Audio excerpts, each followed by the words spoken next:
حسنا اولین مهمونیه که من خیلی از نزدیک نمیشناختمش تا نیم ساعت پیش که نه 1 ساعت پیش خیلی دیگه با ما آشنا شدیم. پیانیست حسنا، خیلی خوش اومدی. حسنا طراحه که حالا تو مسیر با هم حرف میزنیم. خب یه توضیح به ما میدی که در نیمه راه چه راهی هستی؟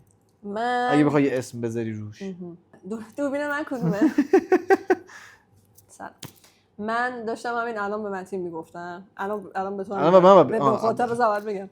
من داشتم همین الان به متین میگفتم که من خیلی بدم میاد این جمله‌های انتلکتی که برمیگردن میگن من تو هیچ باکسی نمیگنجم، من نمیدونم چجوری این مرزها رو تعریف کنم.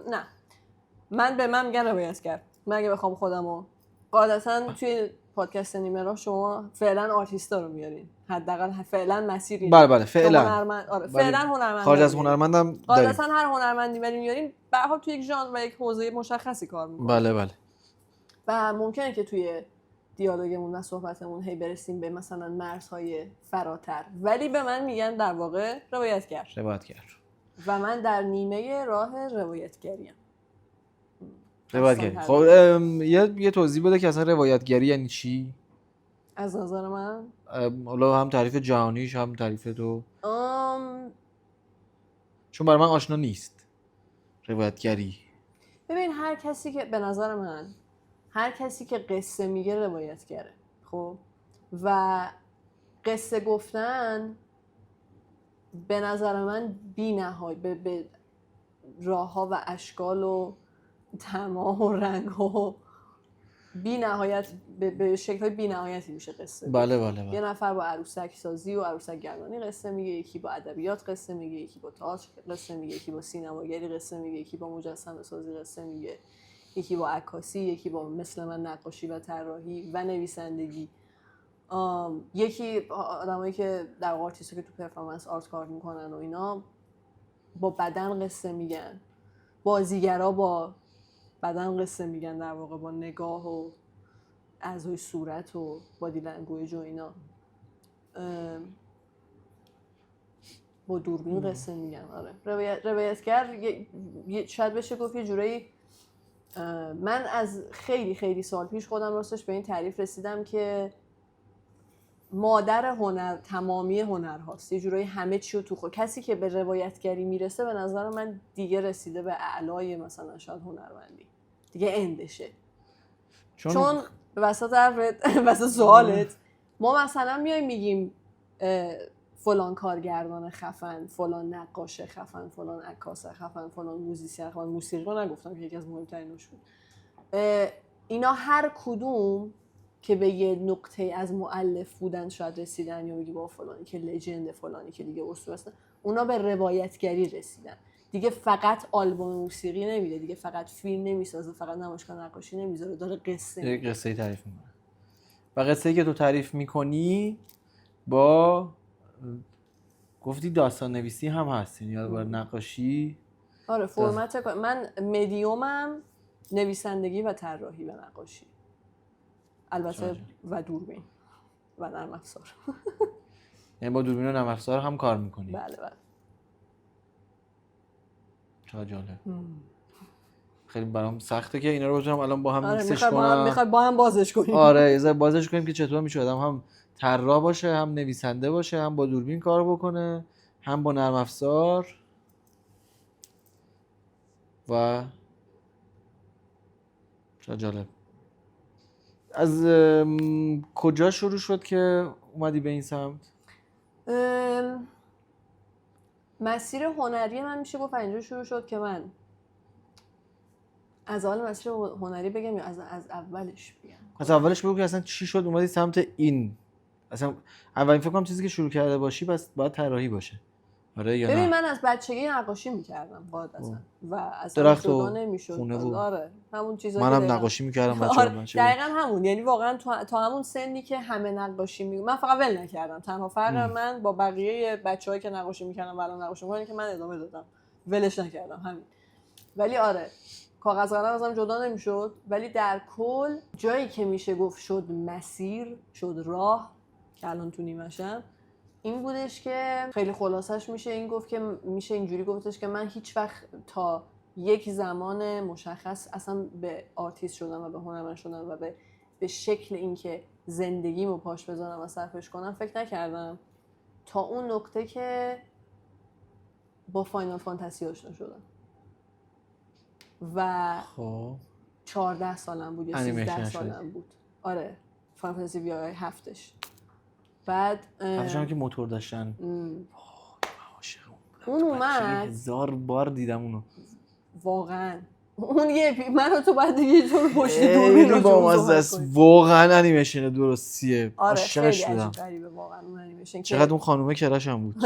تیفا اگه برق داشت یه سکانس دارن دوام میکنن یه دستش تو برق میشه صفر میشه. تیفا بود دیگه اسمش یادم نیست فراموش کردم متاسفانه. مشکی پوشیده بود. صدا داداش بد بودن. صدا داداش بودن که بدا بودن. آره یه دونه هم بودش که اون پسره بودش که یه شمشیر گلافی داشت. سفیر بود. یه دختره بود که با اون پسره بود. یا آقا گولاخی هم بودش که دوست اونا بود. یا اریسو داریم میگیم. من نمیدونم کی بود. هر کی بود زیبا بود و من از بچگی خودم دیگه قاطی کردم. روش کراش داشتم. میرم امشب میبینم. موقعی که آره واقعا اون موقعی که اون اومد که اسمش بکنم ادون چیلدرن بود. خب آفرین. بچه‌ها رو میگرفتن چیز میکرد. ظهور بله بله. چیزی. اون وقتی اومد با حالا انیمیشن طلایی اون دوران گلوری و اینا میگم انیمیشن دوبله گلوری هم بود. طلایی گلوری و اینا کاری نداریم. اون اومد و من مثلا بار اولی بود که همچین خب من از اول زندگیم تو سینما بودم، تو انیمیشن بودم، تو کتاب بودم، سرم تو همه اینا بوده، تو موسیقی به خصوص. ولی هیچ وقت فکر نکردم، هیچ وقت خارج از این بهش فکر نکردم که مثلا من هم وارد این دنیا شم و من جزو به قولم پلیرای این بازی باشم. مثلا اینجوری بودم که من همیشه مخاطبم و همیشه تحسین میکنم. حتی الانم اگه ازم بپرسی که همیشه این مثالو با خودم به همراه دارم کلا که اگه مثلا بهم بگن از امروز به بعد توانایی خلق ازت گرفته میشه یا توانایی ازت گرفت میشه که مخاطب باشی، خلق رو ببینی، بدون فکر کردن میگم خودم یه خلق نکنم، چون من نمیتونم کتاب نخونم، فیلم نبینم، موسیقی گوش ندم فلان و اینا. ولی مثلا حتی اگه بگن که با خلقت میشی که از بهترین آرتیستایی که تا حالا زندگی کرده، ولی دیگه نمیتونی خودت کتاب بخونی، خودت سینما باشی، خودت موسیقی گوش بدی، اصلا حتی دقیقش فکر نمی‌کنم. و همیشه گفتم خب من هر کی بشم اینا آرام جان منه در واقع و مثلا یارمه کلا تو هر مسیری بخوام برم. تا فاینال فانتزی که گفتم نه من میخوام این کارشم، به خاطر اینکه انیمیشن رو دیدم و خب همونجوری گفتم تا اون نقطه هم انیمیشن زیادی دیدم، هم کارتون، هم فیلم. اون یه چیزی بود آره جنسش خیلی فرق داشت، واقعا جنسش فرق داشت. این آدما، این فیس، این صورت‌ها، این انیمیشنه مثلا اون موقع واقعا سفاز پروندیم هممون. خیلی هم گرافیکش برای اون دوره جالب بود. بالا این گرافیک خیلی برای اون دوره گرافیکش بالا بود. بعد خب قاعدتا وقتی دیگه وارد اون دنیا میشی میفهمی این تازه هفتشه، قبلش این میشه، بعدش این میشه، میدونم کرایسیس کور چی بود که بازی قبلیشه که تو پی اس پی بود فلان بیسا. ولی همینش برای من اگه بخوام مثلا بگم اعتیاد به چی دارم، به کنجکاوی واقعا اعتیاد دارم. این کنجکاوی ازم بگیری همه چی وای میسه. خب و فاینال فانتزی کنجکاوی منو به بیشترین شکل برانگیخت. اینجوریه که اینا کیان و اینا از کجا اومدن و اینا چرا این شکلیان. بعد من آشنا نبودم با اینکه ژاپن تو این لوله، یعنی اصلا اینجوری بودم که موها تک تک موها معلومه، خیلی عجیب بود. تار موها رو میشه دید، پلک میزنن موجاشون رو میبینی. اصلا یادم نبود اون دوره، واقعا شبیهش نبود. آره. منم اولین بار که دیدم خیلی گرفت. و بعد اون کاراکترها برای من جذاب بود. من اینجوریه که من میخوام کاراکتر بسازم. و بعد رفتم هنرستان. 2 ماه توی دبیرستان بودم، یه مدرسه. یعنی تو 2 ماه در دبیرستان بودی، یهو اینو دیدی گفتی من ببین یه مدتی بود توش بودم با اون اکیپی که همه با هم اهل این چیزا بودیم، ولی بعد یه 2 ماه گفتم نه این فایده نداره، من نیست، فایده نداره. 2 ماه از مثلا سال تحصیلی شروع شده بود که گفتی من میخوام برم هنرستان. آره گفتم من میخوام. سخت نبود خیلی این تغییر؟ آره سخت بود. از چه نظر؟ هم فکر کنم نظام از لحاظ نظام آموزشی ببین یا خانواده؟ دقیقاً از دو لحاظ سخت بود. یکی این که نمیدونم این چیزها رو واقعا اطلاع ندارم که مثلا تو از لحاظ قانونی میتونی اسم بیاری، میتونی بگی مدرسه من این مدرسه بود، نمیدونم مثلا اینا رو میتونی بگی یا نه. تو مثلا یه چیز حالا نگو مدرسه خیلی بدی من میرفتم، هنرستان نه. من اصلا کلا اگه بخوام واسه یه توصیف خیلی کوتاه بکنم، ببین من یه نمیشه گفت قانون، یه تعریفی برای خودم دارم که هر سوالی رو در جهان، هر سوالی رو میشه یه جواب 5 دقیقه داره، یه جواب 15 دقیقه، یه جواب 50 دقیقه. خب هر سوالی.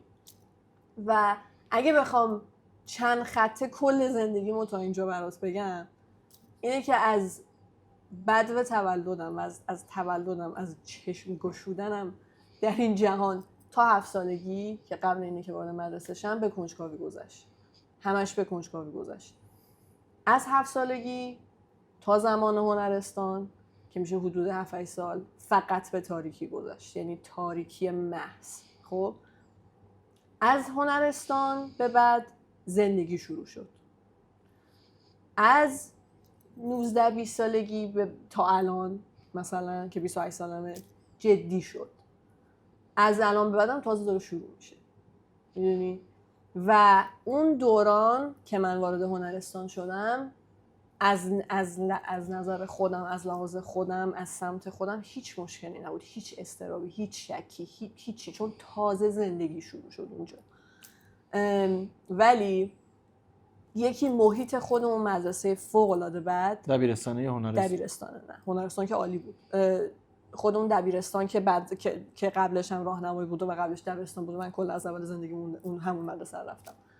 اون مدرسه که خیلی خیلی خیلی پر از تروما برای من و تاریکی و غیره، اینجوریه که این نگاه خیلی قضاوت کرده که میخوای بری هنرستان، میخوای همه اینا رو ول کنی بری هنرستان و اینا.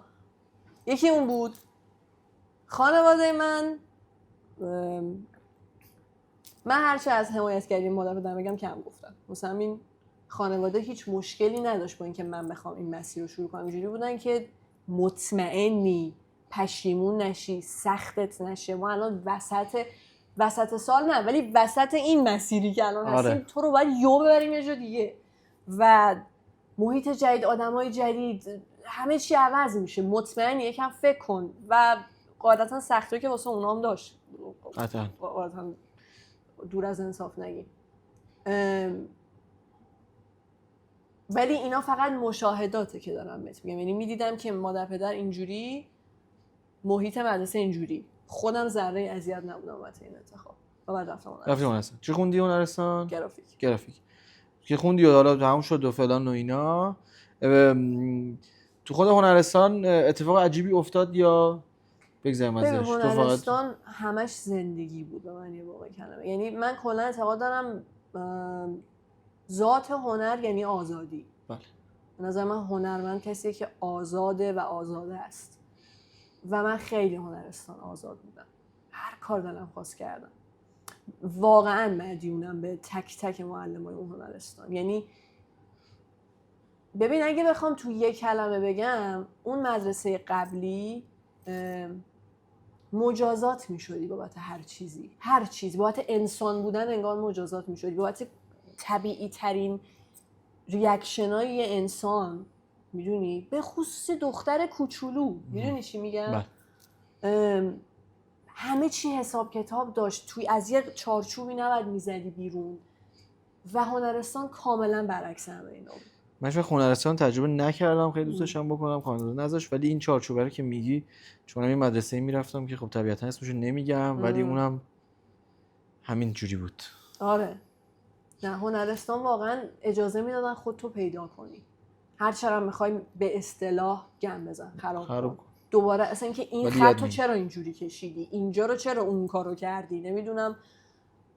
واقعا رفیق بودیم با معلمامون و خودمون رو پیدا کردیم واقعا. یعنی آره من کاملا میتونم بگم اصلا اینکه مثلا بگم مدیون اون هنرستانم، مدیون اون استادام کمه، چون واقعا زندگیم از اونجا شروع شد. استادی خاصی بوده که تو اون دوره هنرستان خیلی رو تاثیر بذاره و ام، یا همشون؟ ولی اگه یه دونه داری دوست دارم آره بگی همین یه کادر خیلی کادر خوبی بود، دو ولی سه خب جمله‌ای بگی مثلا راجعش. آره اولین اسمی همیشه میگن این جمعه به اون اسم اول اعتماد، اون چیزی که اول میاد تو ذهنت اعتماد کن. خانم فرزانه پوپک فرزانه پور معلم اصلیمون بود در واقع تا یه سالی، بخاطر که معلم گرافیک و کلا زیر شاخه هاش بود. خانم فرزانه پور هنوزم همونقدر خفنه، یعنی واقعا همین آزادی رو بهت میداد. خانم فرزانه پور اینجوری بود که برقص رو این کاغذ، رنگا رو بپاش و بریز و نمیدونم هر کار میخوای بکن، فقط نترس، میدونی. و در کنارش معلم طراحی من واقعا خیلی خیلی خیلی خیلی سختگیر و ترسناک و نمیدونم میدونی ولی تو هنرستان توی سالن‌های طراحی این خرک ها، نمیدونم خرک میدونی چیه یا نه، یه چیزیه یه حالت نیمکت طوره خب ولی اینوریه و بعد یه اینجوری هم داره که در واقع جایی که تو طراحی میکنی و اینجوری میشینی، حالت اسب میشینی روش و طراحی جایی داره که تو بومتو مثلا بذاری میشینی، یعنی هر دو تا با دوبر این خرکه و یه جای طراحی داره. مثلا یورد میشد شه میزد مثلا پس کلت صافشین یا درست بکش یا هرچی. ولی خیلی من واقعا سختگیری سازنده چیزی که الان ناراحتم میکنه اینه که یه ذره این فامیلی رو غلط بگن. ولی اگه اشتباه نکنم خانم اسماعیلی آره فکر میکنم خانم اسماعیلی یه همچین چیزی. من خیلی واقعا عذرخواهی میکنم بابت این موضوع، اگر که 1% فکر کن اونا مثلا ببینه خانم اسماعیلی اگه دیدی ناراحت نشو، اگه اسماعیلی بودی آره یا اسماعیلی ولی فکر میکنم قصد بدی نداریم، داریم خوبتون رو میگیم. آره به هر حال یعنی الان میتونم انقدر که دیگه میشه بتونم قیافه‌شو برات بکشم همینجا، انقدر اینجامه، ولی نمیدونم چرا فامیلی از کافی ذهن یاری نمیکنه. ولی آدم عجیبی بود واقعا، آره خیلی آدم عجیبی بود. یه بارم یادم نمیاد چی بهم گفت، یه چیزی بهم گفت هنوز باش عشق میکنم. برگشت روز به من گفت، یه بار مثلا کنارش وایساده بودم داشتیم مثلا چه می‌دونم راجع به طراحی صحبت می‌کردیم، گفتم اینجوری کنم اونجوری. گفت ببین تو قابلیت اینو داری که جای من وایسی به همه اینو درس بدی. من اونجا جالبه یه استاد همچین یه دو تا رگم گرفت کلا، یعنی اصلا ریخته چون از همچین کاراکتری بود اینا بود که دعوات میکنه جیغ میزنه سر ولی یه تعریف میکنه بهت میگه با نظر واقعیش چیه راجع به تو. آره خیلی عجیبه. اون آدم به من یه چیز اگه یاد داده باشه تو طراحی اینه که گفت خوب نگاه کن و درست نگاه کن، چون طراحی همش درست نگاه کردن. آره تو باید درست نگاه کنی که بتونی بکشیش دیگه در واقع. آره دیگه اصلا کلا چه از این لحاظ باشه که درست نگاه کنی که درست درش بیاری، چه از این لحاظ که ماهیتش رو درست تشخیص بدی و بعد قاعدتا اون وقت شروع میکنه به جای بزرگ رفتن. بعد هنرستان که تموم شد رفتی دانشگاه یا نرفتی؟ هنرستان تموم شد، سال پیش دانشگاهی هم گذشت، دانشگاه قبول شدم و باز اسم نمیاریم، دانشگاه رو انصراف دادم. ولی پدر ببخشید منم انصراف دادم. بهش نگفتم آخه. نه هر کی انصراف داد دانشگاه موفق دارم نبینی بابا این قسمتو تا اینجاش نبینی. ولی اگه چون واقعا دانشگاه اصلا انقدرم زود انصراف دادم که اصلا از روش گذشتن نبود، اصلا گذشت اصلا تمام شد رفت. ولی میخوام بگم چرا انصراف دادم که یه جمله بیشتر نیست، واقعا چیزی که خودم بلد بودم و داشتم به خودم غلط یاد میدادم. میدونی یه کلاس طراحی بود، گفتن خب طراحی کنی و خب سوژه ها هم دیگه بودیم دیگه، شروع کردیم.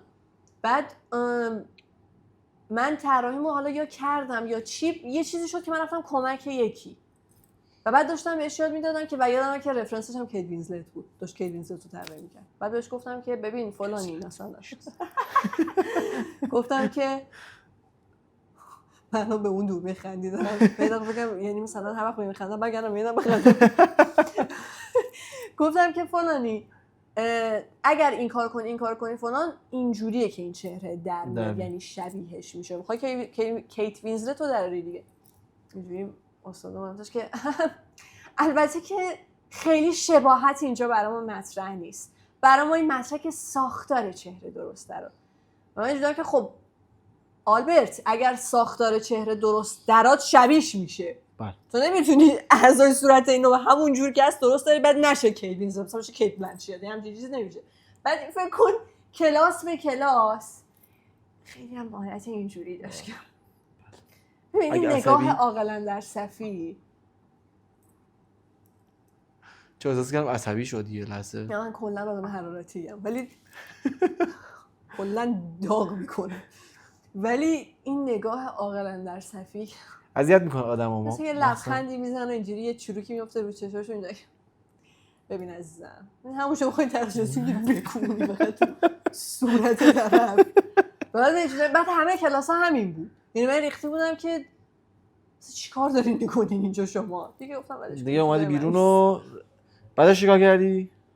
بعد دیگه اونجا دوران خیلی سختی بود به خاطر اینکه به خصوص قربونی برم بابا جون من عاشق بابامم تا حدی که قابل توصیف نیست و بابای من قهرمان اول زندگی منه، کاری نداریم مثلا، ولی بابای من دیگه داشت دیگه داشت عصبی دیگه داره حد و حدود خودت تو هم دیگه داره آب تو یشون نمیره اونجا حد و حدود خودتو بدون. اون جواب میخوام برام نوشتم اون دومی که رفت مدرسان بریم میخوام اینجا بدم میخوام بیام بیرون جای مونی دیگه خودت بیا که ببین نشو. و یه مدت طولانی درگیر روابط سخت بدن خانوادگی بودین که آقا من حالی میشه تو بری دانشگاه. آره متاسفانه تو خانواده‌های این یعنی برای منم میگم من هنوز نگفتم خب قطعا نمیدونم من انقدر حساسن روی این قضیه که اعلام نکردم که من انصراف دادم و فکر می‌کنم خیلی کاره مثلا دانشگاه تو رو خیلی واقعا تو ایران که به خصوص هیچ خبری نیست. هیچ خبری نیست، یعنی یه مدرکی تو فقط بذاری سر تاقچه و سرویس هم میشی. آره واقعا اذیت میشی، الکی سرویس میشی، واقعا عمرت به فنا میره، وقت تلف میشه. این واسه هیچ کدوم از دوستایی نیست که من الان داری میگم دانشگاه بیام بیرون. آره یا داره عمرتون تلف خیلی شخصیه به نظرم، خیلی شخصیه تو هنر به خصوص یه چیزیه که من که اصلا داشتم عمران میخوندم. نه ببین واقعا اگر که نمیدونم باید بستر باشه، باید یه بستری باشه که تو یا صدات شنیده بشه یا پیشرفت کنی، یه چیزی باید گیرت بیاد، میدونی؟ داری وقت میذاری. و آره دیگه اون دوران خیلی خیلی پردعوا گذشت و پذیرفتن و من چیز داشتم، میدونی جالب اینجاست که من هیچ وقت نمیدونم مثلا بگم مثلا هلکلی بگم یعنی اینجوری نبودم، همیشه یه جایگزین قشنگ با پاورپوینت تقریبا میومدن گفتن ببینید من الان دارم میام بیرون ولی پلنم این اتفاق بیفته. من که عمرش همیشه بود که مادر تو هر چه که خودت زنا میدونی، یا تو جایی که مثلا میفهمیدی ریختیه که حالا نمیدونم یه ذره داستان حمایت همیشه اینجوری، ولی بابا اینجور که ببین دانشگاه باید بری. آره یعنی چی؟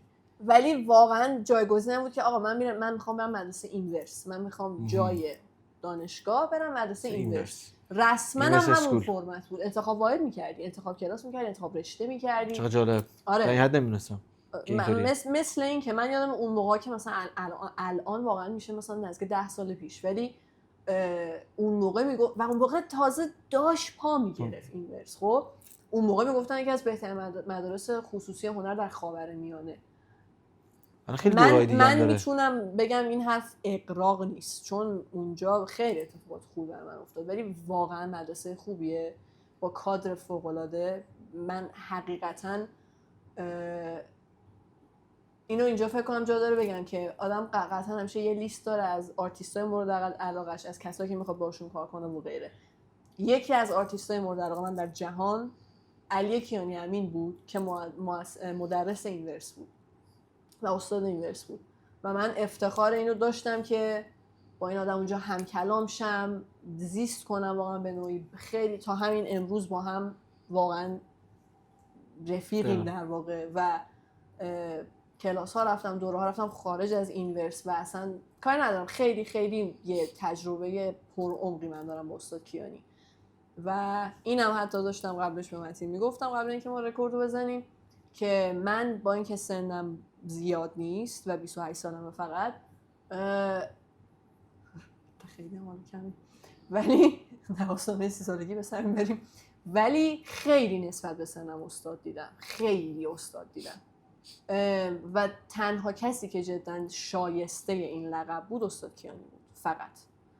و این آدم یکی از آدمای اینورس بود. میدونی چی میگم؟ یعنی کلا اینورس پر از آدمای خفن، دلسوز، کاربلد بی‌نظیر بود. میدونی من موشن گرافیک کار کردم تو اینورس و راستش بخوام آره میتونم اسم همشون الان بیارم راجع به هر کدومشون 5 دقیقه حرف بزنم. دوره تدوین استاد توتونچی بود، امید توتونچی بود، امیرسام صادقی افتر افکت بود، بعد آریان وندی اگه اشتباه نکنم استادای اینورس بود. آره اصلا مثلا اون نرم افزاره که داری میگی از اینجا اومده. آره تصویرسازی و اینو نرم میتونم اینجا باید باز کنم که چرا اصلا این انتخابو کردم. ولی یه اسم دیگه بگم، عقیل حسینیان در واقع، که اگر الان خیلی ممکن اسمشو بشناسن چون شاید بزرگترین استاپ موشن کار الان مملکتمون و جزو بهترین دنیاست در واقع. ببین این که من اینا به نظرم شاید جزئیاتای بی اهمیت باشه. دنبال اگه بخوای بدونی چی بودم، من هنرستان رفتم. هنرستان کلش واقعا به تجربه کسب کردن گذشت خب و به فان، میدونی، و به اینکه پیدا کنیم خودمون رو. ولی من از روز اول، از همون روز که فاینال فانتزی رو دیدم اینجوریه که آقا ببین من به هر جا برسم در واقع شاید باید اولین آدم تاثیرگذار زندگی من تدسوی نوموراست که کاراکتر ساز و کاراکتر دیزاینر فاینال فانتزی کل مجموعش. خب و هر جا من به هر جا برسم اول با دستم ببوسم. خب و من یادم این استایل برام خیلی پر امضا و شخصی بود و خیلی مال خودش بود انگار. من اینجوری بودم که یعنی از همون اول اینو مشخص کردم که اوکی میخوام کاراکتر ساز شم و میخوام استایل خودم رو داشته باشم، میخوام یه قلمی داشته باشم که کسی تا حالا ندیده اون قلمو، منحصر در واقع فرد خودت باشه. آره. و واسه همین از روز اولی که پام گذاشتم هنرستان، از روز اولی که وارد هنر شدم به صدق سری و به سبب فاینال فانتزی بودم که خب اوکی سبک خودم رو بسازم و توی کاراکتر پردازی. بعد کل هنرستان یه جورایی به آزمون و خطا گذشت که پروسه یه هنرمند آزمون و خطاست فقط. بله. و حالا قطعا خیلی‌ها که یعنی ممکنه مخاطب و بیننده زیاد با این اصطلاح شدن که اوتاکو نمیدونم میدونی چیه یا نه، ولی مثلا با اون اکیپی که ما تو هنرستان بودیم، اوتاکو اگر اشتباه نکنم به فنای سرسخت کلا هنرهای ژاپنی در زمینه انیمیشن و مانگا و کامیک و اینا بود. چه بامزه. و ما خوردیم، اون اکیپی که بودیم، اون چند تا دختری که بودیم، خوردیم ژاپن رو خوردیم تو اون 4 سال. میدونی هر چی مانگا بود خوندیم، هر چی انیمه بود دیدیم. نمیدونم بهت بگم چند تا آرتیست ژاپنی من میشناختم اون موقع، میدونی. و بعد اون میدونی باب اول بود، در اول بود و من اینجوری بودم که اوکی کاری که بکنم اینه که شروع کنم اول تک تک سبکا رو مستر کنم قاعدتا و بشناسی که اول طراحی‌های دیگر رو باید یاد بگیری بعد بری توش چیزی واسه خودم دارم. بله. خواستم بگم که واسه همین من هر قدمی برداشتم تا الان سعی بود که فقط خط خودم رو پیدا کنم و قلم خودم پیدا کنم و اینورس اون نقطه جدیه بود تو این که یکم حالا بفهمی تو چیه طراحی تو اینا. که دوره اولی که من توی اینورس برداشتم طراحی کاراکتر پیشرفته بود. قشنگ طراحی کاراکتر مقدماتی داشت، یه طراحی کاراکتر پیشرفته به استاد خیرانیش که دم اونم خیلی گرمه و استاد خیرانیش الانم داره خیلی خفن کار میکنه، میترکونه و اینا. و من پیشرفتشو برداشتم خب چون واقعا مقدماتی نبودم دیگه، تا اون سال خودم هی کار کرده بودی و دوره دیده بودی. دوره رو برداشتم، کاری نداریم میگذاریم از تمرینات و همه اینا. پروژه جوجمان اون آخر جک و لوبیا سحرآمیز بود. شروع کردیم بین یه سری داستان با توافقی با کلاس بنویسیم که جک و لوبیا سحرآمیز رو کار کنیم. هر کی بخوش یعنی کاراکترهای اونو بکشه. هر کی از دید خودش اون داستان رو بزنه، میدونی. و بعد اونجا تازه رها کردم، میدونی، یعنی اونجا اینجوری بودم که اوکی دیگه بسته هر چی سبک خوندم یاد کار گرفتی کردم، الان بذار با خودم خودش شروع کنم. بیاد. و از اون روز شروع شد اون سبکه. سبک خودت. آره سبک خودم شروع شد و قشنگم یادمه که فقط یه لحظه جادویی بود واقعا. میدونی شاید اولین جایی که جادو تو زندگیم اتفاق افتاد اونجا بود، چون قشنگ یادمه که اولم رو فاز دقیقاً همه این آزمون و خطا رو با کاغذها و تکسچرها و بافتا و فرمت‌های مختلف و قلم‌ها و کلاً وسیله طراحی مختلفم خب داشتم و یادم اون اول گیر بودم رو این مقوم ماکت‌های سفت و سخت پربافت، کلاً کاغذهای گرم بالا. بعد یه پلیکروم قرمز برداشتم و فقط شروع کردم جکو طراحی کردن و بعد یه چیزی اومد که من دیدم که آها من دنبال این بودم. الان اون نقطه خیلی عقبه واسه من ها، یعنی الان خب برای اونجا یه شروعی بود دیگه. آره ولی اون لحظه شدن که آها این یه جکیه که تازه شاید بشه گفت اینو حسنا زده، میدونی اینو کس دیگه ای نزده فقط برای خودت. آره از اونجا شروع کردی دیگه کاراکترهای خودتو شروع کردی کشیدن. آره و کار کردی. از بعدش مجموعه‌ای درست کردی یا صرفا تمرین بود تا جایی که چون میدونم یک مجموعه‌ای آره داری؟ ببین اولش با خودم تصمیم گرفتم که اوکی خب من میخوام یه کاراکتر ساز خوب باشم و میخوام داستان‌های قصه‌های خوب بگم با کاراکترهای اورجینال و اینا. خب اوکی از همون اول دیدم که ببین من کلا آدمیم که هر چی فکر کنه که چی کار کنه بیشتر گپ میزنه. به من نباید اجازه فکر کردن داد.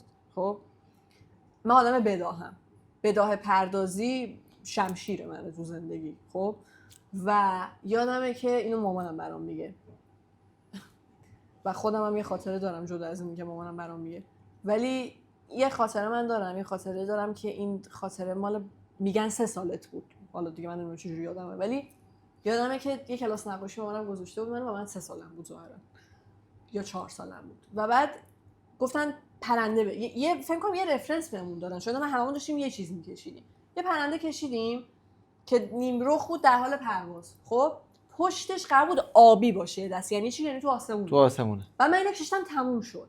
بعد دیدم همه دارن میکشن نجوره سبز رو برداشتم شروع کردم آبی رو سبز کردن و دیدم که خب این هنوز زیر دست منه. آره قشنگ یادمه که اون بنده خدا معلم اون موقعمونم که اصلا یادم نیست قاعدتا کی بود ولی قیافش کاملا می‌ذارم، یه دختر جوون بور بود اومد بالا شروع کرد وای حسنا چیکار کردی؟ چرا آسمون سبز؟ من که پرنده از آسمون گذشت رسید به جنگل. آره شدم که نه حتی یادم چیزی نگفتم، شدم که خب جنگل دیگه حالا همه آسمونم مال من داره از درختان عبور میکنه ولی من که بلد بودم آبیو میزدم یه هفته خوشگل دقیقاً اون که هممون اون کارو یه دور کردیم که تو آدم کفترم 7 بودن که یه بالشون هم کوچیک‌تره خیلی چیزم بود این واسه خودشون موقع، یعنی کشف هر کی که هست که بیان این تو دور دستان مثلا 7000 تا 7 میکشیدیم یه پرسپکتیو از پرندگان ایجاد میشد، خفن بود خودش. ولی کلا اینو حتی تو سالهای هنرستان و بعدش حتی و شاید حتی قبلش یا هر چی خیلی اینو تجربه کردم. اگر یه جای بیشتر کاغذ رو زیر دستم بذاری کار خراب میکنه، میدونی؟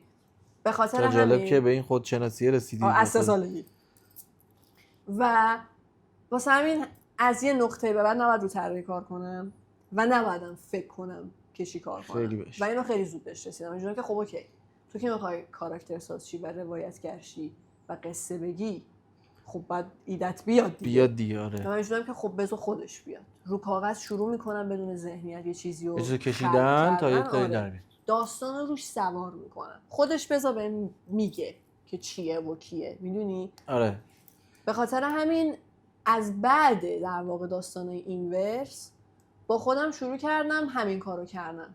یه دوره‌ای رو به این گذروندم که فقط رو کاغذ خالی کردم، میدونی؟ بدون هیچ فکری.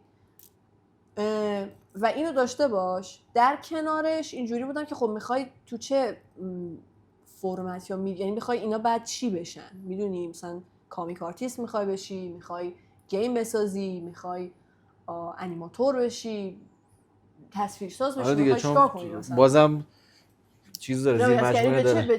به چه منظور و مفهومی. آره. و یادمه که دقیقاً تو همون روزایی که جک‌الوبی سحرآمیز رو میزدم به این رسیدم که آقا من اینی که الان دارم طراحی میکنم روی کاغذ و همین میخوام بیاد جلو دوربین. نمیخوام در واقع پروسس شه به قول انگلیسی یا توی فرایندی. خب نمیخوام بره تو مثلا نرم افزار به این حالت قرار بگیره که 2D شه 3D شه. نمیخوام مثلا و بهت بگم اگه الان دارم اینو بهت میگم همه اینا رو دور آزمون خطا کردم، یعنی جوریام که تو قالب کامیک مثلا امتحانش کردم، تجربهش کردم، ولی اون حسه رو بهت نداده یا دیدی دوست نداری. آره موضوع دقیقاً همینه که اگر مثلا من الان از اون دوران اوتاکویم یا مثلا از اون دوران خیلی فن ژاپنی بودنم در فن ژاپن بودنم در اومدم، اینه که چون قاعدتا تو هم آشنایی با انیمه و نمیدونم کارتون، مثلا سوباسا و اینا، یاد قبل اینکه از همه بفهمن انیمه یعنی چی سوباسا بود دیگه، ما تو بچه میدیم. آره من یادم قشنگ یه نقطه‌ای به بعد این ریخته بودم که این دو بعدی بودنه برای روح من کمه، باید زنده تر از این باشه. از یه طرف 3D بودن و 3 بعدی بودن انیمیشن های پیکسار و دیزنی و دریم ورکس و غیره هم برام کم بود. اینجوریه که من دنبال اینم نیستم، ولی همه اینا رو آزمون و خطا کردم. یعنی اون موشن گرافیکی که تو اینورس رفتم و یادم خیلی قبل از این که ولی حتی خیلی قبل از این که رشته رو بردارم یک عالمه ورکشاپ میرفتم میشستم ساعت‌ها که هیچی نمیفهمیدم، فقط اینو میفهمیدم که اینو که میخوام نیست. میدونی؟ آره میفهمیدم. مثلا میشه با ویژوال شروع میکرد تو این 3D تو سینما فوریس خفن میذاخت. نه دوست ندارم. این اون نیست. تا رسیدی به چیزی که دوست داری. آره این ریخته بودم که اوکی چطوری میشه که عیناً این طراحی بدون اینکه دست بخوره و از این نابی دراد روایت بشه و داستان بشه. و اینجوری که خب همین رو باید بیاری جلو دوربین. و بعد اونجا دوره دین دین دین اون چیز به قول یه کسی بود توی مستندی میگفتش که بزرگترین لحظات زندگی هیچ تبلی به صدا در نمیاد، مثل فیلم‌ها نیست که یه ساوندترک شروع شه فلان، ولی آدم خودش میفهمه، خودش تو ذهنش میفته. این از اون لحظاتی بود که این سازا به صدا من که خب اوکی کات اوت کار میکنن. میدونی؟ یعنی همون طراحی و همون نقاشی رو به صورت خیلی حرفه‌ای میبری با دستگاه یا هرچی و جلوی دوربین قرارش میدی، اونو پویا نمایش کن، اونو به حرکت درار، خود کار رو به حرکت درار جلوی دوربین و بذار مخاطب واقعیت رو ببینه. درست. خود کار رو ببین. هیچی نمیفهمم منظور یعنی چی. الان بهت میگم مثال نمیتونم بفهمم که کات اوت من یعنی خودم این کات اوت یعنی بریدگی، یعنی این که مثلا تو فکر کن من الان یه چیزی طراحی کنم دورش رو ببرم بزنم جلو. میدونی؟ و تو انیمیشن اینو حالا بهش چیز میدی. این همین الانش خودش یه سبکه. فقط یه سبکیه که اصلاً به اون جدیتی که من بهش نگاه میکنم کسی بهش نگاه نکرده. اصلا جدی نیست. کار دستی بچه‌هاست. میدونی؟ آره. ولی من میگم که خب اوکی چه جوری میخواد حالا جدی‌تر بشه. این تکون بخوره جلو این مثلا جلو دوربین.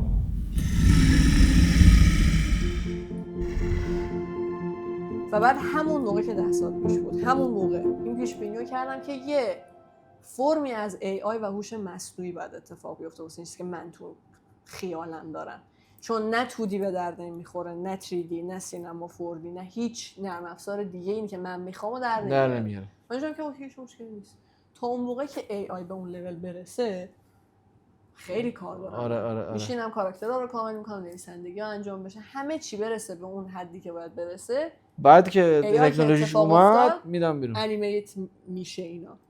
همین اتفاق افتاد. یعنی به اون پیش بینی که من می‌کردم رسید هوش مصنوعی. بعد اونجا شروع کردی کاراکتراتو کشیدن. دقیقاً از اون موقع شروع کردم این اجازه دادم این اوریجینالیتی، این اصالت اتفاق بیفته و تو اون روزهایی که فقط میذاشتم هر کی با هر بک‌گراندی بیاد تو کاغذ من، یهو دیدم که میگم چون فقط بداهه پردازی میکردم، اجازه نمیدادم هیچ نوع پیش زمینه، هیچ نوع سبکی، هیچ نوع تمی تو ذهنم باشه، فقط دیدم با چی حال میکنم و من خیلی با دلقک طراحی کردن حال میکردم و میکنم. دیدم هیچی به اندازه این رنگ و این اشکال و این فضاهای دلقک گونه و دلقکی حال من خوب نمیکنه، میدونی؟ و بعد همجوری رفته کل این، یعنی این مجموعه که در اومده 10 سال داره اتفاق میفته. یه داستانی زاییده شد از 9 تا دلقک که به قول اگه اشتباه نکنم نینا سیمون، اگه اشتباه نکنم اینو میگه که هنرمند چیه جز کسی که بازتاب زمانه خودش باشه و منم فقط داستان‌های قاعده هنرمندان همین میدونم. و حتی استاد کیانی هم یه همچین جمله‌ای داشت که من یادم همیشه وقتی این چیزا رو استوری می‌کردم من از همه استوریش اسکرین شات می‌گرفتم، انقدر که ادبیات این آدم همونی بود که من می‌فهمیدم. و اینجوری بوده یه چیزی توی این مایه‌ها بود اون حرف استاد کیانی که گفته بودش که هنرمند نه برده اخلاقیاته، نه برده صاحبان تزویر و زر و ایناست، نه برده روحانیت و غیره. هنرمند فقط اونه که حقیقت رو بیان کنه و اگر اوریان بیان کنه حقیقت رو و اگر این کار نکنه خائنی بیش نیست. و الان اگه بخوایم یه سگمنت کوچولو برای داشته باشیم تو پرانتز بگیم که واقعا دوستان نظر تو هم راستش بدونم تو این موضوع، ببین ما خیلی فیلمساز خوب داریم، خب خیلی موزیسین خوب داریم، بله، خیلی نقاش خوب داریم تو جهان، بله، و تو تاریخ بله، خیلی هنرمندان مختلف تو حوزه‌های مختلف داریم که خیلی خفنن ولی آرتیست نیستن.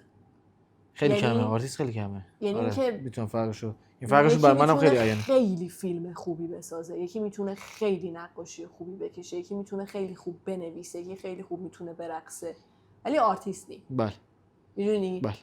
و به نظر من آرتیست خیلی آرت و آرتیست بودن خیلی فراتر از تکنیک و 100%. اینجور چیزا. بله میدونی؟ بله. به خاطر همین یکی از اون مؤلفا واسه من اینه که باید زیست کنی اول از همه یعنی واقعا اگر حالا این پادکست نیمه راهه، منم هیچکی نیستم به خصوص الان ولی نیمه راهیم معلومه اسم آدم که هستیم، آدم بله بالاخره کار که داریم میکنیم ارزش داریم. ولی اگه قرار بود واقعا همین الان یه نصیحت بکنم و مثلا پشت تریبونی قرار گرفته بودم که شاید بشه از همین استفاده کرد، برمیگشتم میگفتم که خیلی عجله دارین جماعت، میدونی؟ بله. چرا یعنی حرف جالبی، اینو خیلی منم بهش تو باید اول زندگی بکنی بعد ازش یه چیزی دراد. بله. باید زیست بکنی. بعد من و حسین همیشه این صحبت‌ها رو داریم تو خودمون با خودمون. من همیشه ممکنه تعریفم چند سال دیگه فرق کنه، ولی یکی از تعریف‌های دیگه که دارم که تعریف شاید حتی غالبمه از هنرمند و از آرتیست اینه که یا باید دغدغه‌شو بسازه، یا باید تجربه‌شو بسازه، یا باید حسشو بسازه. و خیلی وقتا این سه تا یکیه، یعنی هم دغدغه‌شه، هم حسشه، هم تجربه‌شه. بعد تو اینو از کجا می‌خوای دراری تا وقتی هنوز زندگی نکردی؟ هنوز زیست نکردی. آدمایی که مثلا تو 20 سالگی اینجوریه که یه فیلم بسازم، تو 25 سالگی، حتی تو 30 سالگی. میدونی چی میگم؟ یعنی این مثال حسین رو پذیرفتی. میدونی همین دارم میگم. اتفاقا کردیتو به داداشم بدم که اتفاقا از این ادعا حسین واقعا انسان هنرمند و جالبیه و امیدوارم یه روزی ما هم حسین جون من و تو مخصوصا که با هم کار کنیم آرتیست بشیم. میخوام همین رو بگم که حسین اصلا چون داداشمه نمیگم، حسین از الان فروتنیه رو داره.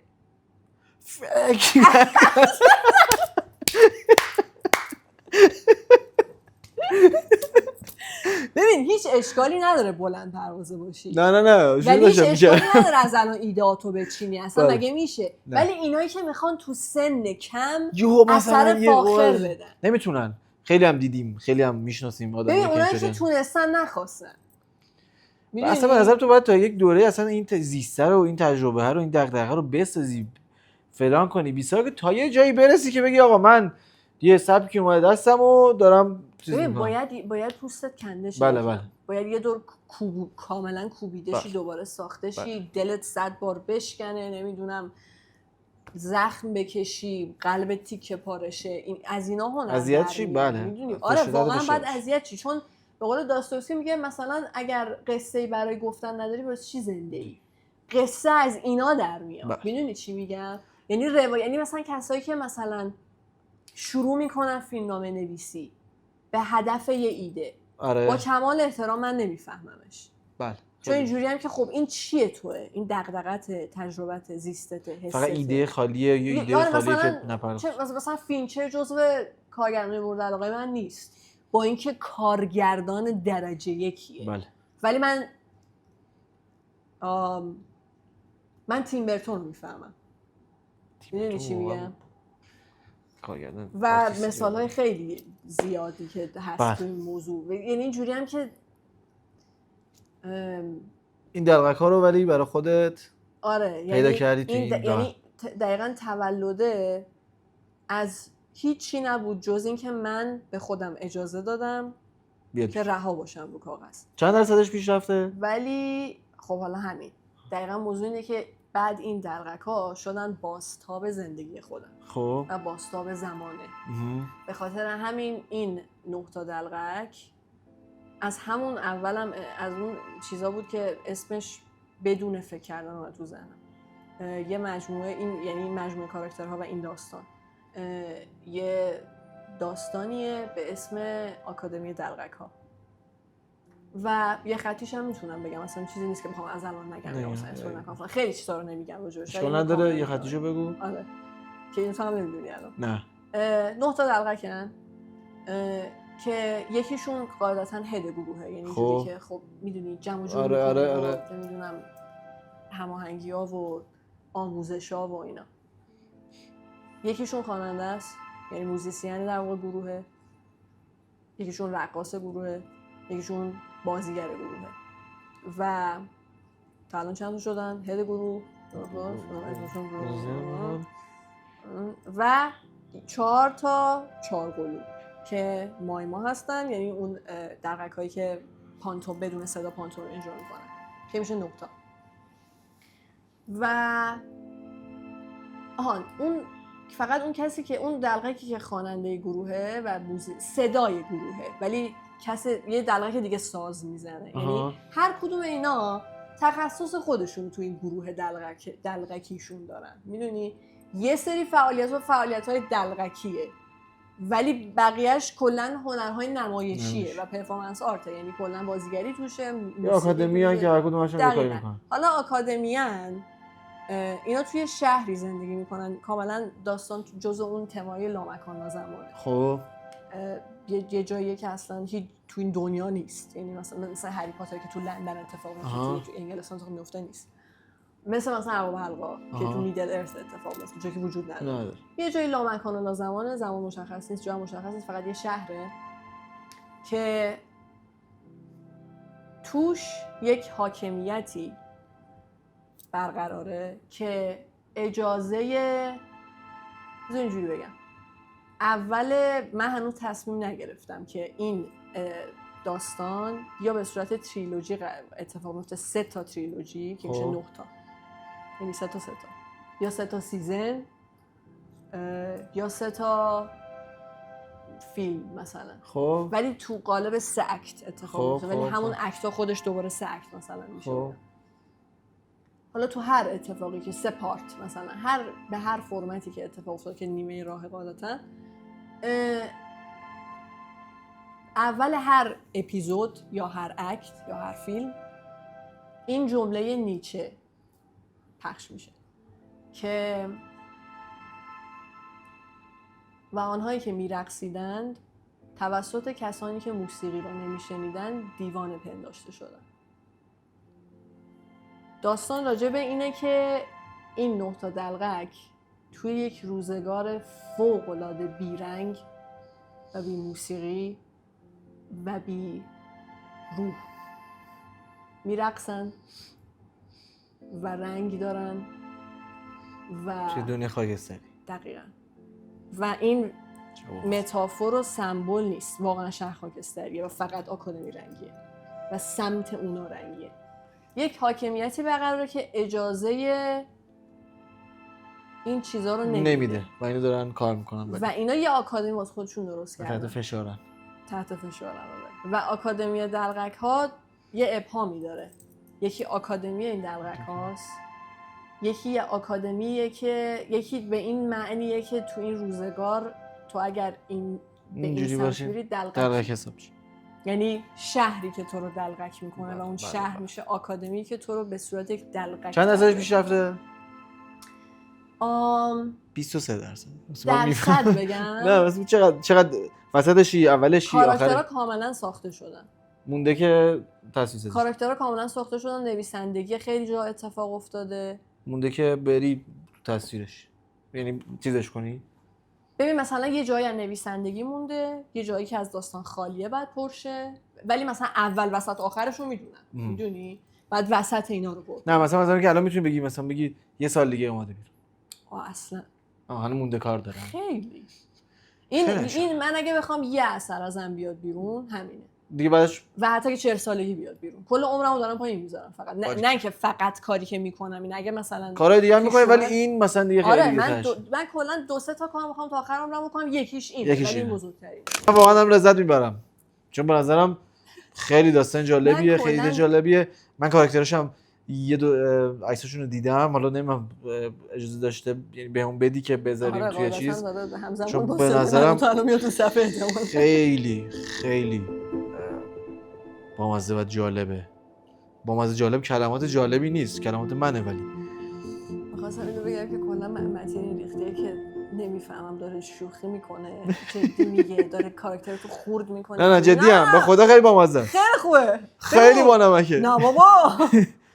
نه بگو. من واقعا با هنر هیجان زده میشم. مسخره نمی‌کنم. شرط اولش همینه. درسته اذیت ممکنه بکنم ولی نه منم شوخی بیادبی نمی‌کنم. میدونی آخه این یه ذره ربط داره به اون موضوع که گفتی چقدرش پیش رفته. آره. کاراکترهای اصلی در اومدن ولی کاراکترهای فرعی هم در اومدن که اون یه بخش خیلی جذاب کاری که اسپویلش نمی‌کنم. راویه. من یه ذره اسپویل شده برام آره نمیگم. آره. که الان دیگه خب میگم. یه بخش نگم. بگو حالا. ولی بعدن یه چیزی به من بگو که اونا نمیدونن. نمیدونن. داری نگاه می‌کنی دوربین نه دوربین ندارم ولی بعدن یه چیزی به من بگو که اونا نمیدونن. خیلی جالب میشه. یارو که حسوده.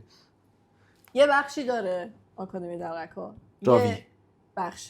یه بخش کار یک کاراکتر شیتی داره در واقع اصطلاحش. خب که راویان داستانن که اشخاص شناخته شده هستن در جهان و در هنر، یعنی یه مجموعه از شاعرها، موزیسین‌ها و حرفه‌های دیگه در هنر که افراد واقعی هستن، یعنی ما اونا رو میشناسیم و راویان آکادمی دلقک‌ها هستن که این دیگه یه ذره میره تو عمق، چون راوی کلا تا حدی میشه گفت یه کانسپت ایرانیه، میدونی؟ یعنی اون جایگاهی که ما واسه راوی داریم توی ادبیات کهن خودمون و حتی مدرن خودمون، اون مدلی در واقع روایتشون راوی داریم ولی اون مدل راوی رو نه اون راوی کلاسیک نه مثلا راوی سینما یا راوی مثلا داستان و اینا. آره این راویان با همون فرمت و مدیومی که خودشون دارن، یعنی اگر شاعره با شعرش، اگر موسیقی دانه با موسیقیش و موسیقی دانه موزیسین و حتی مثلا یه شخص توی اون کاراکترشی وجود داره که جستره، یعنی ملیژکه به در واقع. ملیژک اگر دارم درست میگم، جستر یا همون ملیژک دربار تنها کسی بود در اون روزگار که میتونست شاه رو مسخره کنه، تنها کسی که این اجازه رو داشت. جستر رو چون اصل اول این کاراکترها اینه که توسط شهر بله و توسط 9 کاراکتر اصلی دیده نمیشن، فقط مخاطب اونا فقط مخاطب میبینه. آره. و اونا داستانو با روایت خاص خودشون میبرن جلو، اما جستر رو اونا میبینن و همینطور اون حاکمیت. ولی بقیه رو کسی نمیبینه. بقیه کسی نمیبینه. امیدوارم تا 40 سالگی طول نکشه این قضیه، چون دیوونه میشم. ولی در کل میتونم فقط اگه بخوام یه وعده از الان بخوام بدم به فنام اینه که به 4 تا سابسکرایبر یوتیوبمون میبرم، خب از الان قول بدم که یکیش منم، یکیشم حسینه، یکیشم حسین. 2 تا فنم در خونه که دارم من نگاه میکنم. اولا که متعلق به همتونم، دوم این که میخوام بگم که اگه یه وعده بخوام بدم اینه که کاملا دغدغه به خصوص ما جوانهای این روزگار، دغدغه که نه زیستمون، زندگیمون، چیزایی که کشیدیم و کاملا توی دغدغه میبینیم. آره ایشالله. بریم یه چای بخوریم، بیایم میز آرزوها که منم کادومو بگیرم.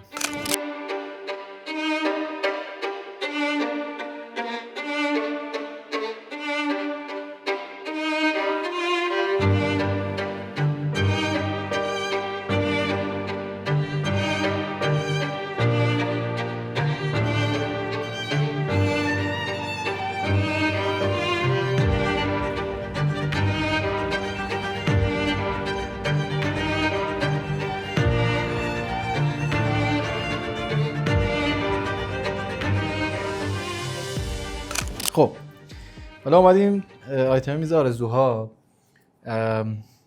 یه سوالی ازت دارم. تو این مسیری که تا به اینجا اومدی، تا حالا شده که اشتباهی کرده باشی و پشیمون باشی ازش؟ یعنی برگردی عقب بگی این کارو نمی‌کنم؟ ابدا. هر کاری کردی. دقیقاً همین. میترسم، من خیلی ترس از این دارم که بالا منبر برم و نمیدونم حرف انتلکتی بزنم و اینا، ولی من حقیقتاً به پشیمونی، به خود مفهوم و کلمه پشیمانی اصلا اعتقاد ندارم. برای این عقیده هستی که حتی اگه اتفاق بدی هم افتاده جزء شد. حالا شده یه اتفاق خیلی بدی بیفته که بخوای ولش کنی این مسیر رو، هنر رو کاملا میتونم برش گردونم به خود نیمه راه. خب به خاطر اینکه من اینو هم خودم زندگیش کردم، هم یه جا خوندن اینو یادمه که همیشه وسطش سخت‌تر از همه جاشه. دقیقاً. خب بله. چون اولش که تو که تازه اصلا نفسی، هیجان داری، انگیزه داری که برم توش ببینم چی میشه، خودت واسه شروع پادکست حتی بله میدونی و هر چیز دیگه ای. حالا انقدر بی انگیزه میخوام تموم کنم، بریم خونم. بعد دنیا رو هنوز اونجوری تجربه نکردی، اصلا دنیا رو نمیشناسی، اصلا خود دنیا رو تجربه بعد اصلا اولش تو یک دنیای ذهنی خودتی راجع به من میخوام بازیگرشم، معروف شم، اسکار بگیرم، که اما آرزو بر جوانان علمی سفران. بعد اون وسط راهه، نیمه راهه که مدام میرسی به این جمله که خدای من این کارا نیستم، میدونی همینجوری هی میرسی به این که یعنی میشه نمیشه، آخرش که تکلیفش معلومه، آخرش که رسیدنه، میدونی. ولی همیشه خیلی هم داشتم از لحظاتی که واقعا به اندازه یه ناخن انگشت فاصله داشتی با اینکه که هنر رو ببوسم بذارم کنار، چندین بار واقعا.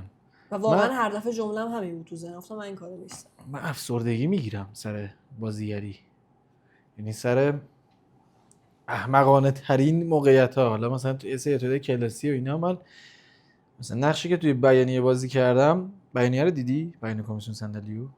نه. یه نقش خیلی ساده، اصلا تیپ احمقانه، اصلا آره، اصلا تو هیچ پیچش حسی تو نداشتی تو، ولی میگم سر واقعا وقتی تو دلشی چالش میاد، مثلا یادم مثلا 2-3 هفته افسردگی داشتم که من نمیتونم. این یه نقش خیلی ساده، مثلا تو تئاتر طنز که بازی کردنش اصلا کاری نداره. یا حالا مثلا سر همین سر انقلابی که داریم تمرین میکنیم الان به اون چالشه رسیدم، میدونیم که قطعا تو ارزشو نداری، آدمش نیستی، بلد نیستی خیلی عمیقه، واقعا عمیقه، افسردگی عمیقی و آره به آدم میگیره که تو واقعا اینطوری که آقا نمیکنم، نمیخوام. این موندنه توی مسیر از همه چی تو نیمه راه سخت‌تره به نظر من. 100%.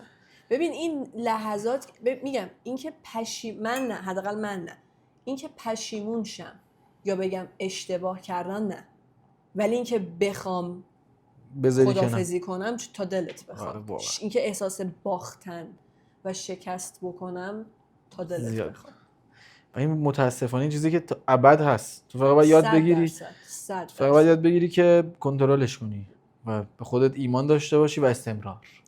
میدونی استمرار خیلی مهمه. بیوی پیج نیمه راه بله میگه که نه در آغاز و نه در پایانی. خودم سرودم، ببین چقدر من شاعرم. نه در آغاز و نه در پایانی، ما در نیمه راه، تجربه زیست استمراریم. خانم آقایون شبتون بخیر. من که چای تو که چای تموم شد، چای من رو خدا من رفتم شما چای خوردن دوستا رو ببینید تا من بیام. بله خیلی از این لحظات زیاده. ولی همین تازگی مصاحبه داشتم میدیدم از گفتم قهرمان اولم بابامه، یه جایی گفتی، یه جا گفت اونجا بود، گفتم گفتم هم بابای من حمایتشون اینجوری ولی بله بابام چقدر مقدس هم. تو گفتم قهرمان اول زندگی من بابام. بله.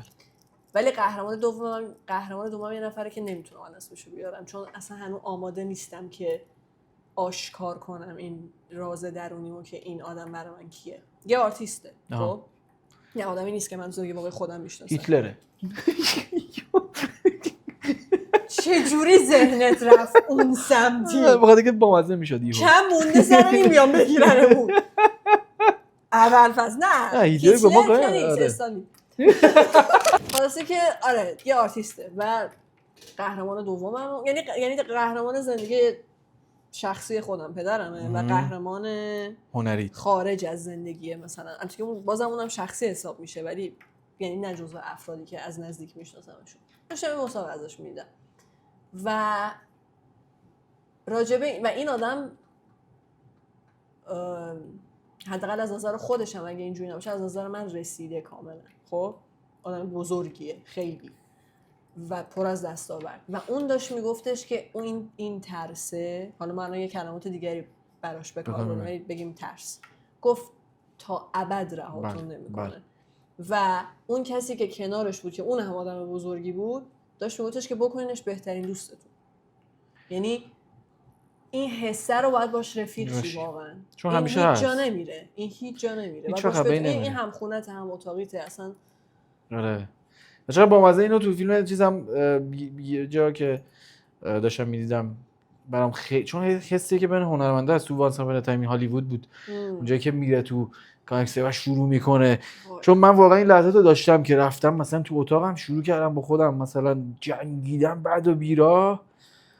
ولی تو اگه بتونی سازندش بکنی قطعا خیلی کمک کننده است، تو استمرارت هم خیلی کمک میکنه. ببین آخه اگه نباشه باید احساس خطر کنی. بله. خیلی اون نشونه بدیه اگه استش نکنی. تو هر جا احساس بکنی که کار درست دیگه رسیدی یا نمیشه دیگه تمومی دیگه یا نترسی یا یه جوری نشی یا یه میدونم یه چیزی از اون جنس باید باشه. بله. همیشه باید باشه. سوال بعدی که ازت دارم حسنا اینه که تو این مسیری که داری میری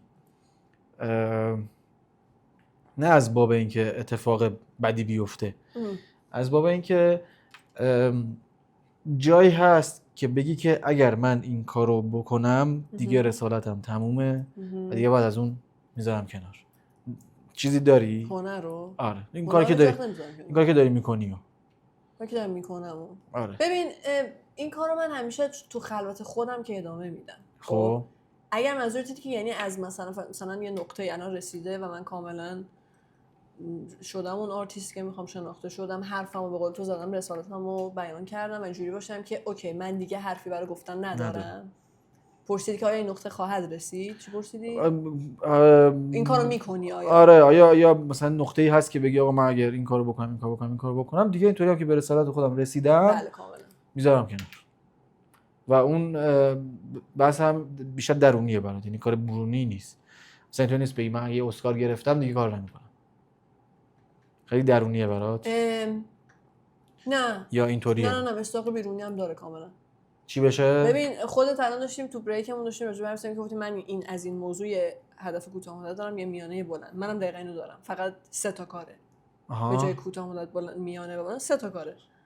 یه پادکست میخوام بسازم خب که اون پادکست زیر مجموعه یه کورس تدریسه. یعنی اون یه پادکست به خودی یه پادکست نیست، اون یه تیستیه، یه طعمیه، یه دریه، یه رویه از اون تدریسی که میخوام داشته باشم. اینم فقط واسه اینکه یه بک‌گراند کوچولو، خیلی کوچولو ازش بدم تو پرانتز، اینه که من از مدتی پیش، از نقطه‌ای پیش، کاری نداری مثلا کی شروع کردم که نه، چون من واقعا همیشه کتاب دستمه و همیشه دارم مطالعه کلمه قابل پخشش چی میشه، دارم شور ریسرچ و تحقیق و خوندن و دیدن رو در میارم. معتادشم واقعا. ما مخاطبمون، ما مهمانمون بسیار باادبن. نگفت انشو در میارم، گفت شورشو در میارم. من بیادبم، من میگم خب نه بیادب نیستم. نه لیپ حسین خیلی داره استار میکنه که ادامه ندیم. از پشت صحنه به ما اشاره میکنه که خب شور اینو خیلی دارم، واقعا مرضشو دارم. اونجا هم حتی گفتم که اگه بگن دیگه حق نداری خلق کنی ولی همچنان میتونی ادامه بدی به چیز، میگم حله. توی نقطه‌ای احساس کردم که این داره به یه جایی میرسه که درست عین هدف مقدس خودت و هدف با شرف خودت، من میتونم اینو در اختیار بقیه هم بذارم و یه جورایی شد اون داستان که میگن زکات علم تو بده، میدونی؟ به خاطر یعنی احساس کردم اوکی این دیگه فقط تو من بمونه، الان این دیگه باید بیاد بیرون و چیز بیرونی داشته باشه و گفتم بذار اینو تدریس، توی قالب تدریس انجام بدم که اسم اون کارگاه هم فراتر از ژانره، اسمشو دارم الان که بگم، که یه بخشیش تو پادکست اتفاق میفته و یه بخشیش تدریس چقدر انسانی، چقدر ببین میتونم بگم که اگر بیاری خداوند و پروردگار، اگر که اونجور که باید اتفاق بیفته و درست اجرا پیش بره، منم حقیقتا احساس میکنم خدمت کردم به نسل خودمون و به هنرجوها. یعنی یه نسلی رو میتونم حداقل از جایی به بعد برای روایتگری درست تربیت کنم. خب حالا بخش عمده اون داستان توی تدریس و کارگاه اتفاق میفته، یه بخشش تو پادکست اتفاق میفته، بخش سینماش هم توی پادکست اتفاق میفته. این الان گفتی 3 تا. آره. این 2 تاش بود یا یکیش بود؟ این اولیه. خب که این کوتاه مدت. خب کار اولم هدف و خواسته فعلا هم تو 2-3 سال آینده که کوتاه مدت همه اینه. خب اون میانه که خودت گفتی یه کاریه در قالب مستند. خب که کاملا این الان داره اسپویله. نه بخوام بگم که یعنی آره، ولی میخوام بگم الان کاملا توی موقعیتش قرار گرفتم. خیلی راستشو بخوای به این فکر کردم که وقتی اگر متین همچین سوال ازم پرسید اینو بگم نگم، میگم یا نمیگم، دیگه سپردمش کاملا به اتفاقاتی که بیفته و دارم میگم. یه سیریسه، یعنی یک سریال توره در قالب مستند. خب من از یه جایی به بعد یه خطیش اینه، من از یه جایی به بعد شروع کردم کل زندگیمو ثبت کردم و فیلم گرفتم و اسم مستندم هم چون مستندش راستش کاملا تلفیقی از انگلیسی و فارسیه، یعنی راجب زندگی خودت، راجب منه و من مخاطبم کاملا مخاطب جهانیه، به خاطر همین با زبان انگلیسی توش صحبت میکنم. غیر از جایی که خب دارم قاعدتا فرهنگ و اصالتمو نشون میدم و با دوربین و با مخاطب انگلیسی صحبت میکنم به علت بین‌المللی بودن زبان انگلیسی، ولی نه اینکه بقیه چیزا رو انگلیسی باشه. آره یعنی واقعا نیست مثلا اینجوری تا مثلا یه نقطه مشخصیش انگلیسیه به این منظور که فهمیده بشه فقط. ولی به خاطر همین الان تیترش هم دارم برمیگردونم به فارسی که دارم میگم. یه جورایی خود تیتر انگلیسیش شاعرانه تره ولی فارسی و ترجمهش یه جورایی میشه اگه شد، اگه تونستم، میدونی؟ و به این معنیه که ما و به این یه خطیش اینه، به این منظوره، به این هدفه. ما هر چی مستند تا حالا دیدیم از هر کی، راجع به کیه؟ راجع به گذاشتشه. بله. یا راجع به همون اتفاقی که همون موقع داره میفته. مثلا من الان دارم این کارو میکنم و دارم یه داکیومنتری یا یه پشت صحنه میسازم از اتفاقی که داره الان میفته. این راجع به اینه که قراره چه اتفاقی بیفته. یه مستند راجع به آینده من که هنوز اتفاق نیفتاده. یعنی تو میشینی به جای که بگی چه اتفاقی افتاد میگی دوستم چه اتفاقی بیفته. آره. حالا یا 2 تا اپیزود بعد میرسی یا میگی آقا نشد. اصلا دیگه من خداحافظی میکنم با مخاطب و بعد باید دید که میشه یا نمیشه. یعنی اصلا چیزی نیست که بخواد تو 2 تا اپیزود بعد اتفاق بیفته. یه داکیو سیریسه، یعنی یه چند اپیزوده به صورت مستند که خب قاعدتاً توش به این پرداخته میشه که چرا من اصلا دارم مستند رو میسازم. قاعدتاً یه جاهایی میرم تو گذشته یا تو حال که واقعا تمام انگیزم سعی بود که انقدر یه جوری برمیگرده به سوال قبلت، انقدر نقاط این مدلی تو زندگی داشتم که فکر کردم آخرشه و نه فقط تو هنر، خود زندگی. یعنی گفتم اصلا من دارم این تمومم میکنه، این اتفاقی که الان داره میفته تمومم میکنه. و اینجوری بودم که من خیلی حرفا دارم هنوز و خیلی با این دنیا کار دارم. خیلی جالبه. و این دنیا هم خیلی با من کار داره. بذار یه جا بگم که من میخواستم این کارا رو بکنم. حالا دیگه نشد. این کاملا مشخصه که از یه باز دغدغه شخصی میاد و مثلا برای ماها خیلی قابل لمس و فهمه. و فقط راجع به خود. فقط راجع به خودم. آره. یه قسمتشو برای حسین بساز، چون حسین در آینده فکر کنم تو زندان باشه به خاطر بدهیاش.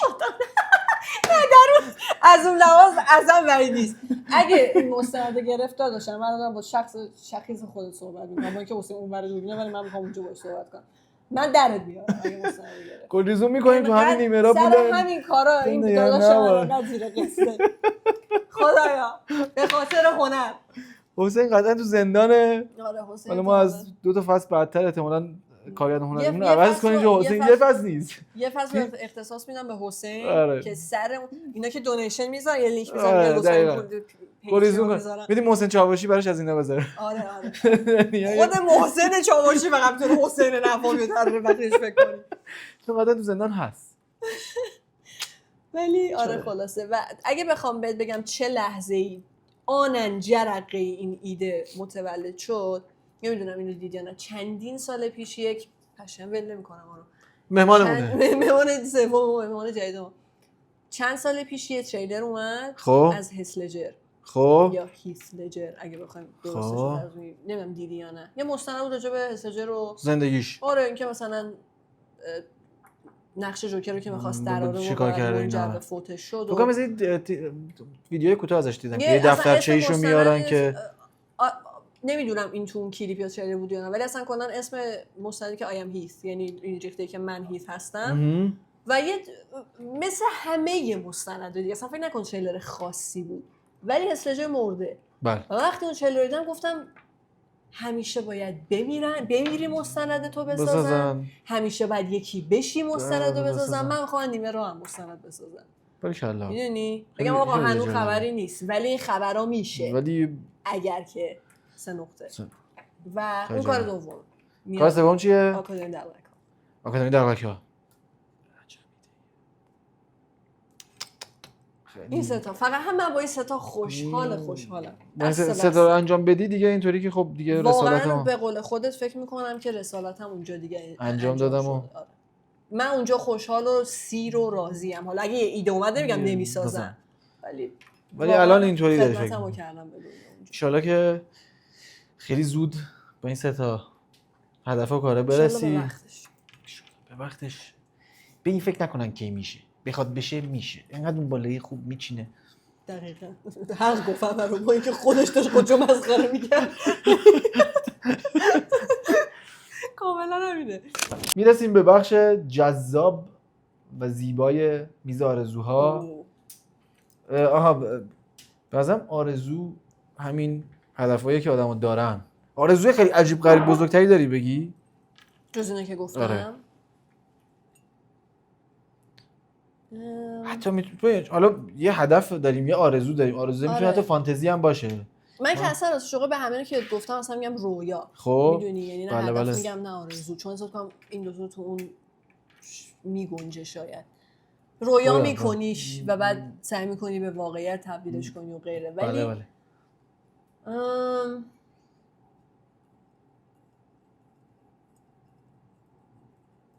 آره دارم یه چیز دیگه هم که اونم دوباره میشه توی قالب ستایی که اگه بخوایم کل این در واقع دستاوردهای این مدلی رو بذاریم تو اولی، دومی یکم شخصیه. خب و نه اینکه شخصی که یعنی من به تو نمیگم، پشت دوربین بهت میگم، میدونی، ولی احساس میکنم خیلی چیزی نیست که آدم فعلا برملا. آره بلند بگه. بلند بگه. بلندش نکن. بلند بگم. بعد یواش به خودم بگم. یواش به خود بعدم میگم، ولی میتونم بعد اسکیپ کنم رو سومی برم. خب برو سومی. دلم میخواد تمام آدمای عزیز زندگیم به هر چی که میخوام برسم. یعنی میخوام واقعا ببینم اینو. که یعنی اگه من به همه اینایی که بهت گفتم رسیدم بیرون. آره مثلا حسین بیا، حسین آزاد شه. یکیش واقعا خیلی دلم بخواد که حسین آزاد شه. حسین رو آزاد کنی. ما تو زندان میبینیم تو رو. نه ان شاءالله که نمیرسه. زود میای بیرون. آره زود درت میاری. آره ولی یعنی همینایی که بهت گفتم اگه اتفاق افتاد، حتی اونی که دارم برملا نمی‌کنم اتفاق افتاد، اصلا همه چی پرفکت. خب دوست داری به اینجا برسی. اگه همه اینا بشه ولی بعد ببینم عزیزام هنو دارن دست و پا میزنن، هیچ کدومش نمیارزه به این که جایی برسه و اطرافیانش و عزیزانش و واقعا این جزو این عزیزانی که بهت میگم بدون سرور و سالارش ایرانه. آره ایران خانوم حالش خوب شه. ان شاء الله. حالا الان دیگه میرسیم به بخش جذاب هر اپیزود، کادو که در واقع یادگاری، اسمشو کادو نذاریم. یه مقدمه اول باید بدی بعد روش کنم. نه حالا اگه دوست داری توضیح بدی. من تاکید میکنم که ما یک لوح تقدیری داریم آماده، چیزی که اپیزود قبلی قرار بود آماده بشه، این جلسه آماده نشد، شاید تا 10 تا اپیزود بعدتر هم آماده نشه، ولی ما حرفشو میزنیم که بعدن زیر قولمون بالاخره آماده بشه. بالاخره یه روزی آماده میشه بالاخره ان شاء الله. یادگاری که از حسن میگیریم برای خودم شخصی، من از هر مهمونم یادگاری میگیرم. توی موزه برای برنامه خودمون. بله برای خودم. خب همینجا میخوام جلو دوربین اینو بگم که من قرار بود اینو توی جعبه خوشگل گوگلی بله به من توضیح داد، پیدا نکرده. پیدا نکردن که انقدر لحظه آخری شد که نتونستم اونقدر بگردم، ولی من گیر بودم روش.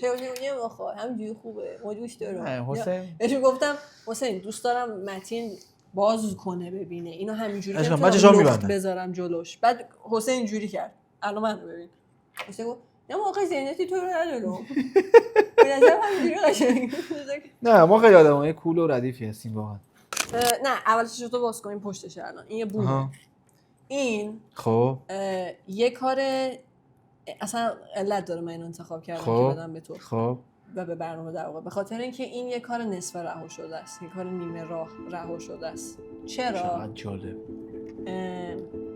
این عزیزی که میبینی هوشنگ ابتهاج سایه است و من شروع کردم چندین سال پیش پورتر از سایه کار کردن. خب و یه مدت افتاد یه گوشه خاک خورد، حتی الان شاید ذره خاک داشته باشه با که تمیزش کردم و سایه فوت کرد و بعد اون دیگه دست و دلم نرفت دیگه نرفت کامش بره. آره و اینو همینجا افشا کنم، اینجا اسپویل اولش اینجوریو چیز کنم که سایه عزیز سایه بی همتا دوربین نشون بده